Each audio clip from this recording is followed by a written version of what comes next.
성도 여러분 반갑습니다. 오늘 거룩한 주일 예배를 통해서 은혜 많이 받으셨습니까? 은혜는 하나님이 나에게 베풀어 주신 것이 무엇인지를 깨닫고 그 베풀어 주신 것에 대해서 감사함을 느끼는 것, 그게 바로 은혜입니다. 하나님의 말씀을 듣는 것이 은혜이고 하나님이 원하시는 뜻이 무엇인지를 깨닫는 것이 바로 은혜입니다. 값없이 주시는 것이죠. 그리고 은혜를 받은 사람은 그 말씀을 따라 실천하고 순종함으로써 하나님께 기쁨을 드리는 열매를 맺는 삶을 살아가야 되는 것입니다. 은혜 많이 받으시고 말씀대로 순종해서 은혜 받은 대로 실천해서 하나님께 기쁨을 드림으로 더 큰 은혜를 누리는, 더 많은 선물을 받는 여러분 모두가 될 수 있기를 간절히 바랍니다. 오늘 우리가 함께 은혜를 나눌 본문 말씀은 신약성경 로마서 1장 26절부터 32절까지에 있는 말씀입니다. 로마서 1장 26절부터 32절까지에 있는 말씀 봉독합니다.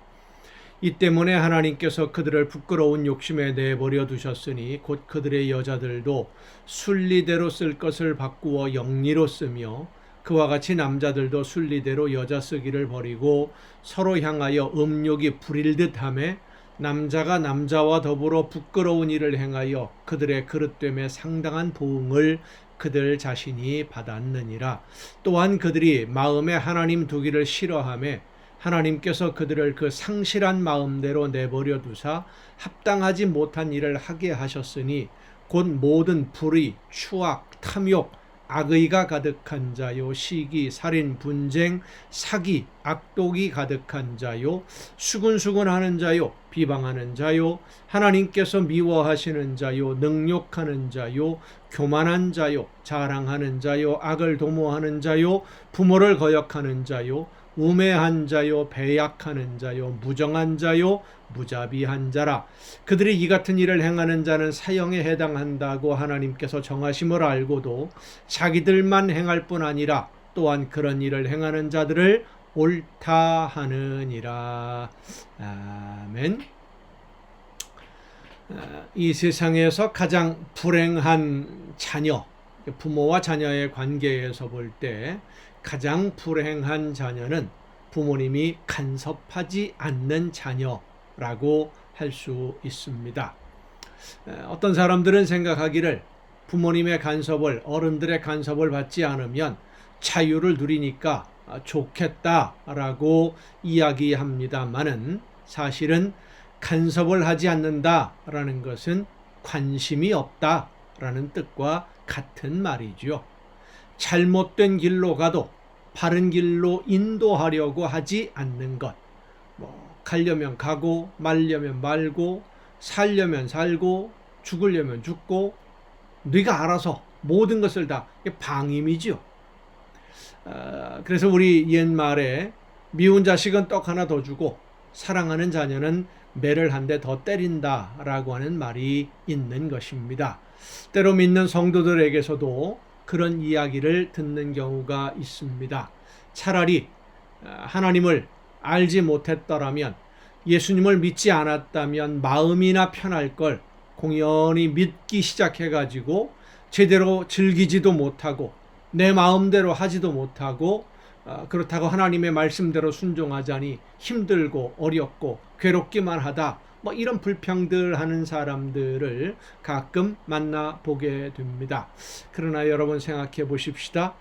차라리 아무것도 몰라서 지금은 마음 편하게 내 하고 싶은 대로 살 수 있을지는 몰라도 마지막 심판 때에 가서도 그렇게 마음이 편할 수 있겠습니까? 은혜는, 하나님이 우리에게 베풀어 주시는 은혜는 깨닫는 것이 은혜입니다. 하나님이 원하시는 뜻이 무엇인지를 알게 되는 것, 이것만큼 놀라운 은혜가 없습니다. 하나님이 나에게 말씀해 주시는 것을 들을 수 있는 것, 그것이 정말로 놀라운 은혜예요. 영이 회복된 사람만이 하나님의 말씀을 들을 수 있기 때문입니다. 오늘 본문 말씀을 보면 아주 무서운 말씀이 기록되어 있습니다. 하나님이 포기하신다는 거예요. 내버려 두신다. 사실 사람들은 우리의 능력으로, 사람의 능력으로 하나님을 알 수 있는 방법이 없습니다. 하나님이 어떤 분이신지, 하나님이 원하시는 것이 무엇인지를 알지를 못합니다. 그래서 하나님이 친히 자신을 보여주시고 하나님이 원하시는 뜻이 무엇인지 말씀해 주시고 가르쳐 주시지 않으면 이 세상 그 누구도 스스로 하나님의 뜻을 알 수 없고 하나님이 원하시는 열매를 맺지도 못합니다. 그런데 어떤 사람들은 하나님이 그렇게 가르쳐 주신다고 해도 귀를 막고 듣지 않는다는 겁니다. 성도 여러분, 마음에 찔림을 받고 책망을 받는 듯한 하나님의 말씀을 들으면 오히려 감사하는 여러분이 되시기를 바랍니다. 그것이 정말로 감사한 거예요. 그 길로 계속 가게 되면 돌이킬 수 없는 죄악에 빠지게 되니까 하나님이 미리 경고해 주시는 거예요. 얼마나 감사한 일입니까? 그런데 사람들이 하나님이 아무리 말씀을 해주셔도 성령의 역사하심을 통해서 깨우쳐 주셔도 듣지 않는다는 거예요. 그런 사람들을 하나님이 내버려 두신다 그랬습니다. 더 이상 가르치지 않아요. 이스라엘 백성들을 보십시오. 이스라엘 백성들 하나님의 말씀대로 살지 않으니까 많은 선지자들을 보내서 가르치다가 마지막에는 그들이 바벨론의 포로로 끌려가도록 징계받도록 내버려 두시지 않습니까? 더 이상 그들을 보호하시지 않으면 돌이킬 수 없는 아픔 속에, 돌이킬 수 없는 후회 속에 빠질 수밖에 없는 겁니다. 근데 오늘 로마서의 말씀이 바로 그 말씀입니다.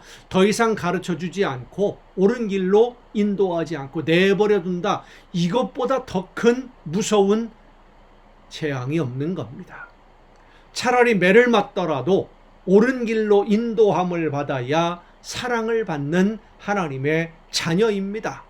어려운 일을 당하더라도 영원한 생명의 길로 인도함을 받아야만 우리가 사는 것입니다.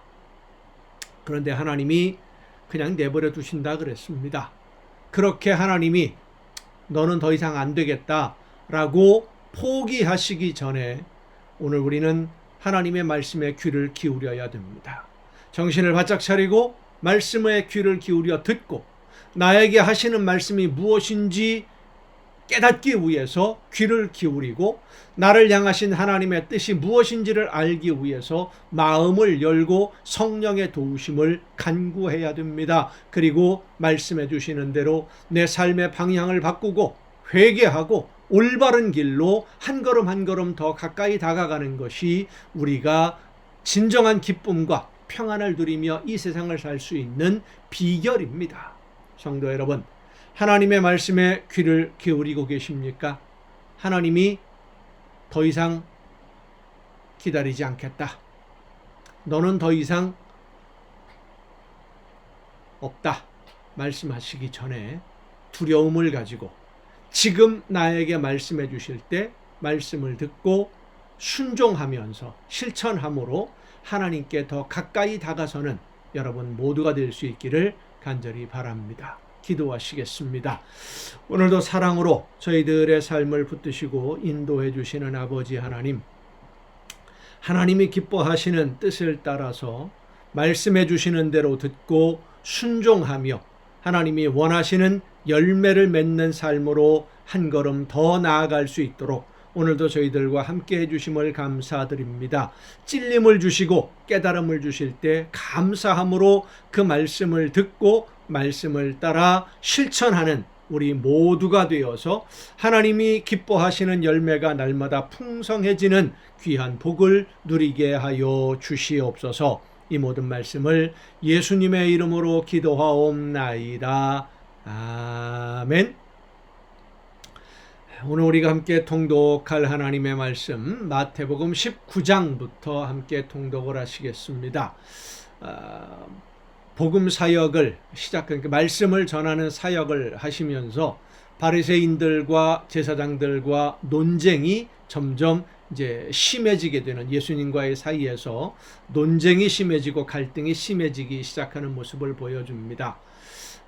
바리새인들과 왜 이렇게 논쟁, 갈등이 있었느냐 하면 자신들이 누리고 있던 모든 권리, 특권, 그리고 사람들로부터 하나님의 말씀대로 사는 사람들이라는 존경을 받는 것을 자신들의 삶의 목적으로 삼고 있었던 이 바리새인들에게 형식과 위선의 탈을 벗으라 라고 가르치는 예수님의 말씀을 자신들을 모욕하는 가르침으로 이 바리새인들이 받아들였지요. 그리고 현실적인 이익을 위해서 권력과 야합한 종교 지도자들, 제사장들이 중심이 된 이 사두개인들은 그들의 위선과 욕심을 지적하는 예수님의 가르치심을 자신들을 향한 공격이라고 받아들인 겁니다.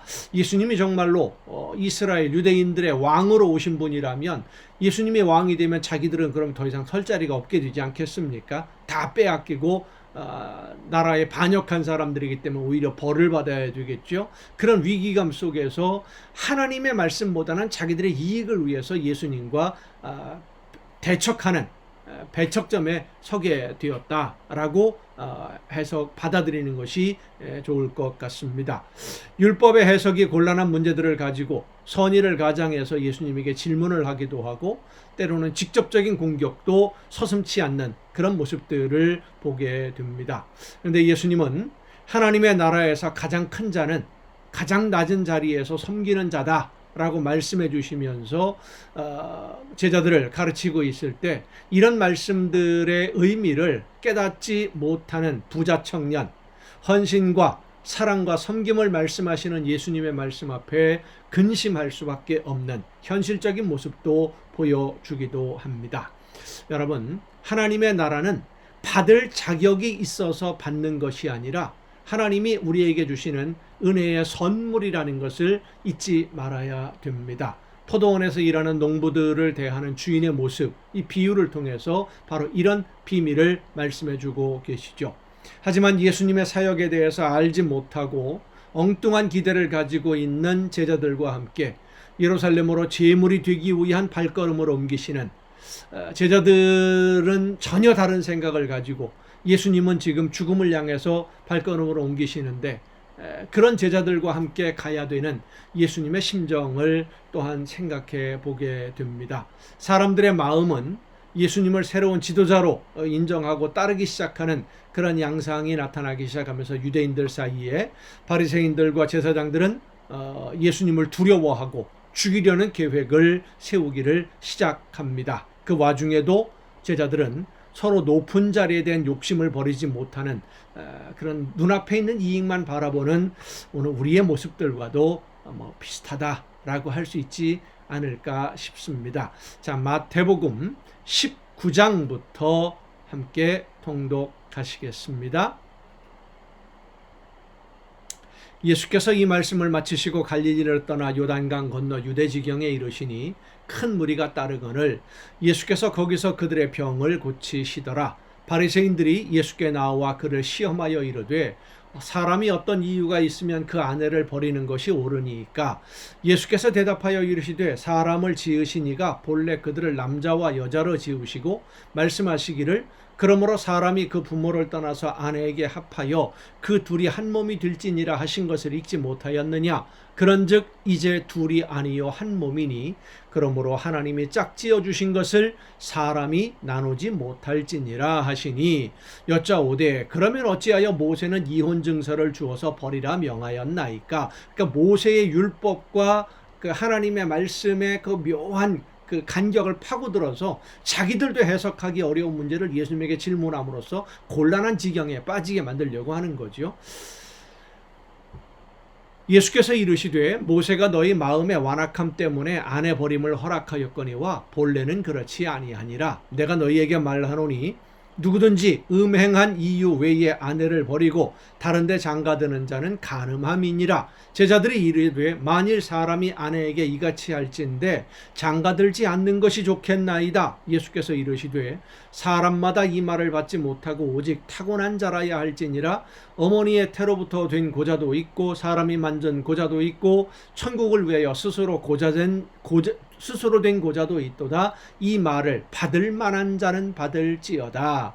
이런 그 예수님의 그 제자들의 이야기를 보면 예수님 당시에도 그 남존여비, 남자는 존귀하게 여기고 여자는 천대하는 그런 사회적인 분위기가 많이 있었던 것 같습니다. 그때의 사람들이 예수께서 안수하고 기도해 주심을 바라고 어린 아이들을 데리고 오매 제자들이 꾸짖거늘 예수께서 이르시되 어린 아이들을 용납하고 내게 오는 것을 금하지 말라. 천국이 이런 사람의 것이니라 하시고 그들에게 안수하시고 거기를 떠나시니라. 어떤 사람이 주께 와서 이르되 선생님이여 내가 무슨 선한 일을 하여야 영생을 얻으리이까? 예수께서 이르시되 어찌하여 선한 일을 내게 묻느냐? 선한 이는 오직 한 분이시니라. 내가 생명에 들어가려면 계명들을 지키라. 이르되 어느 계명이 오니이까? 예수께서 이르시되 살인하지 말라, 간음하지 말라, 도둑질하지 말라, 거짓 증언하지 말라. 십계명에 나오는 말씀들이죠. 내 부모를 공경하라, 내 이웃을 내 자신과 같이 사랑하라 하신 것이니라.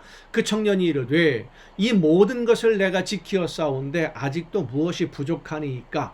예수께서 이르시되 내가 온전하고자 할진대 가서 내 소유를 팔아 가난한 자들에게 주라. 그리하면 하늘에서 보화가 내게 있으리라. 그리고 와서 나를 따르라 하시니 그 청년이 재물이 많음으로 이 말씀을 듣고 근심하며 가니라.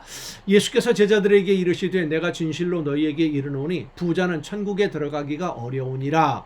자, 여러분, 이 말씀이 참 제자들이 듣기 얼마나 힘든 얘기냐면 그 당시에 부자는 하나님의 말씀대로 순종해서 하나님이 복을 많이 주셔서 부자가 되었다 라고 생각하고 있는데, 그런 하나님의 말씀대로 순종해서 부자 된 사람들이 하나님의 나라에 들어가기가 너무 어렵다. 그럼 부자 아닌 사람들은 어떻게 합니까? 아예 가능성이 없다는 얘기 아니겠습니까? 그 제자들이 듣기는 참 힘들었던 거예요. 다시 너희에게 말하노니 낙타가 바늘귀로 들어가는 것이 부자가 하나님의 나라에 들어가는 것보다 쉬우니라 하시니 제자들이 듣고 몹시 놀라 이르되 그렇다면 누가 구원을 얻을 수 있으리이까? 예수께서 그들을 보시며 이르시되 사람으로는 할 수 없으나 하나님으로서는 다 하실 수 있느니라. 이에 베드로가 대답하여 이르되 보소서 우리가 모든 것을 버리고 주를 따라 싸운데 그런즉 우리가 무엇을 얻으리이까?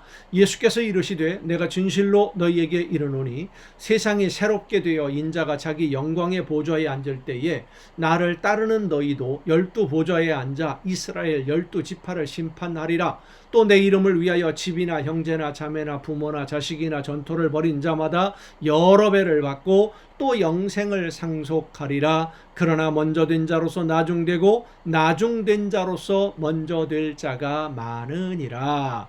자, 이 부자 청년의 사건에 있어서, 이 일에 있어서 우리가 한 가지 명심해야 될 것, 잊지 말아야 될 것은요, 재물을 많은 사람들에게 나누어 주는 것이 구원의 조건은 아니다라는 겁니다. 그것은 이웃을 내 몸과 같이 사랑하는 하나님의 말씀대로 실천하는 실천의 표현일 뿐이고, 나를 따르라, 예수님이 그러셨지요. 예수님이 어떤 분인지를 믿고 따라야만, 순종하는 제자가 되어야만 하나님의 구원의 선물을 받을 수 있는 것이지, 선을 베푼다고 해서 그것이 구원의 조건은 아니다라는 것을 우리가 먼저 생각하고 잊지 말아야 됩니다. 20장입니다. 천국은 이제 하나님의 나라를 그럼 어떤 사람들이 들어갈 수 있느냐라는 예수님의 하나님의 나라에 대한 비유들이 나옵니다. 천국은 마치 품꾼을 얻어 포도원에 들여보내려고 이른 아침에 나간 집주인과 같으니 그가 하루 한 데나리온씩 품꾼들과 약속하여 포도원에 들여보내고 또 제3시에 나가보니 장터에 놀고 서 있는 사람들이 또 있는지라. 그들에게 이르되 너희도 포도원에 들어가라. 내가 너희에게 상당하게 주리라 하니 그들이 가고 제6시와 제9시에 또 나가 그와 같이 하고 제11시에도 나가보니 서 있는 사람들이 또 있는지라. 이르되 너희는 어찌하여 종일토록 놀고 여기 서 있느냐? 이르되 우리를 품꾼으로 쓰는 이가 없음이니이다. 이르되 너희도 포도원에 들어가라 하니라. 저물매 포도원 주인이, 자, 이 11시 그러면 12시면 일이 끝납니다. 1시간밖에 일 못하는 거예요. 아침 일찍 일하기 시작한 사람, 우리가 이렇게 생각하면 쉽습니다. 포도원 주인으로부터 일꾼으로 부름을 받은 사람, 요즘으로 쉽게 얘기한다면 신앙생활을 일찍 시작한 사람이죠. 포도원에서 일을 해라. 주인이 원하는 하나님의 나라를 위해서 봉사하고 하나님의 나라를 위해서 열심히 일하고 하나님이 원하시는 뜻대로 순종하라는 거예요. 그렇게 계속해서 사람들이 처음부터 믿은 사람, 좀 늦게 믿은 사람, 중간에 믿은 사람, 마지막에 믿은 사람, 뭐 여러 종류의 사람들이 있다는 겁니다. 자, 그런데 어떻게 그러면 이 모든 일하는 일꾼들에게 품삯을 주느냐 보십시다. 저물매 포도원 주인이 청지기에게 이르되 품꾼들을 불러 나중 온 자로부터 시작하여 먼저 온 자까지 삭을 주라 하니 제11시에 온 자들이 와서 한 데나리온씩을 받거늘. 구원에 관계된 비유로 해석하자면 하나님의 나라에 들어갈 수 있는, 하나님의 은혜를 베풀어 주셔서 천국에 들어간 거예요. 마지막 순간에 믿은 사람들이, 먼저 온 자들이, 그러니까 먼저 믿기 시작한 사람들이 와서 더 받을 줄 알았더니, 하나님의 나라 말고도 더 특별한 대접을 받을 줄 알았더니 그들도 한 데나리온씩 받은지라. 똑같은 것을 받았다라는 거지요. 받은 후 집주인을 원망하여 이르되 나중은 이 사람들은 1시간밖에 일하지 아니하였거늘 그들을 종일 수고하며 더위를 견딘 우리와 같게 하였나이다. 주인이 그 중에 한 사람에게 대답하여 이르되 친구여, 내가 네게 잘못한 것이 없노라. 네가 나와 한 데나리온의 약속을 하지 아니하였느냐? 네 것이나 가지고 가라. 나중은 이 사람에게 너와 같이 주는 것이 내 뜻이니라. 내 것을 가지고 내 뜻대로 할 것이 아니냐? 내가 선함으로 네가 악하게 보느냐? 이와 같이 나중된 자로서 먼저 되고 먼저 된 자로서 나중되리라. 예수께서 예루살렘으로 올라가려 하실 때에 이 포도원 품꾼들의 비유, 유대인들을 하나님이 먼저 선택하셨는데 우리 이방인들이 나중에 하나님을 알게 되고 하나님의 말씀대로 순종함으로써 구원받는 여러 가지 의미로 해석될 수 있는 그런 비유입니다. 예수께서 예루살렘으로 올라가려 하실 때에 12제자를 따로 데리시고 길에서 이르시되 보라, 우리가 예루살렘으로 올라가노니 인자가 대제사장들과 서기관들에게 넘겨짐에 그들이 죽이기로 결의하고 이방인들에게 넘겨주어 그를 조롱하며 채찍질하며 십자가에 못 박게 할 것이나 제3일에 살아나리라. 그때에 세베대의 아들의 어머니가 그 아들들을 데리고 예수께 와서 절하며 무엇을 구하니? 세베대의 아들들 그러면 야고보와 요한입니다. 예수님과 그 이종사촌, 그 세베대의 어머니가 예수님 어머니의 동생, 이런 인척관계에 있는 형제 제자들입니다. 예수께서 이르시되 무엇을 원하느냐? 이르되 나의 이 두 아들을 주의 나라에서 하나는 주의 우편에 하나는 주의 좌편에 앉게 명하소서. 예수께서 대답하여 이르시되 너희는 너희가 구하는 것을 알지 못하는도다. 내가 마시려는 잔을 너희가 마실 수 있느냐? 그들이 말하되 할 수 있나이다. 이르시되 너희가 과연 내 잔을 마시려니와 내 좌우편에 앉는 것은 내가 주는 것이 아니라 내 아버지께서 누구를 위하여 예비하셨던지 그들이 얻을 것이니라. 이 두 제자 야고보와 요한, 야고보는 예수님이 부활하시고 승천하신 후에 제일 먼저 순교를 당한, 헤롯에 의해서 순교를 당한 그 제자가 야고보고요. 요한은 제일 마지막까지 살아남아서 유배도 가고 많은 어려움을, 환난을 겪었던 그런 제자입니다. 10 제자가 듣고 그 두 형제에 대하여 분히 여기거늘, 흔히 말해서 친인척을 동원해서 이렇게 좋은 것을 얻기 위해서 뭘 행사했다. 그러니까 이제 분한 거지요. 백을 썼다 이렇게 했으니까요. 예수께서 제자들을 불러다가 이르시되 이방인의 집권자들이 그들을 임의로 주관하고 그 고관들이 그들에게 권세를 부리는 줄을 너희가 알거니와 너희 중에는 그렇지 않아야 하나니 너희 중에 누구든지 크고자 하는 자는 너희를 섬기는 자가 되고 너희 중에 누구든지 으뜸이 되고자 하는 자는 너희의 종이 되어야 하리라. 인자가 온 것은 섬김을 받으려 함이 아니라 도리어 섬기려 하고 자기 목숨을 많은 사람의 대속물로 주려 함이니라. 그들이 여리고에서 떠나갈 때에 큰 무리가 예수를 따르더라. 맹인 두 사람이 길가에 앉았다가 예수께서 지나가신다 함을 듣고 소리질러 이르되 주여 우리를 불쌍히 여기소서 다윗의 자손이여 하니 무리가 꾸짖어 잠잠하라 하되 더욱 소리질러 이르되 주여 우리를 불쌍히 여기소서 다윗의 자손이여 하는지라. 예수께서 머물러 서서 그들을 불러 이르시되 너희에게 무엇을 하여 주기를 원하느냐? 이르되 주여 우리의 눈 뜨기를 원하나이다. 예수께서 불쌍히 여기사 그들의 눈을 만지시니 곧 보게 되어 그들이 예수를 따르니라. 자, 예루살렘으로 가는 길이죠. 예루살렘으로 가게 되면 이제 예수님은 그 주간에 십자가에 매달리게 됩니다. 이 소경들에게는 마지막 기회이죠. 근데 사실은 소경들은 그것이 마지막 기회라는 걸 몰라요. 그렇지만 예수님을 만날 수 있는 기회가 또 언제 올지 모르니까 목숨 걸고 외치는 겁니다. 오늘 우리의 기도는 이 두 소경의 기도와 같은 그런 심정으로 하나님께 부르짖어야 될 줄로 믿습니다. 그러면 우리 주님이 들으시고 부르셔서 응답해 주시는 줄로 믿으시길 바랍니다. 오늘도 여러분 수고 많으셨습니다. 내일 또 정한 이 시간 이 가정 예배를 통해서 여러분 모두 함께 다시 만날 수 있기를 바랍니다. 내일 뵙겠습니다.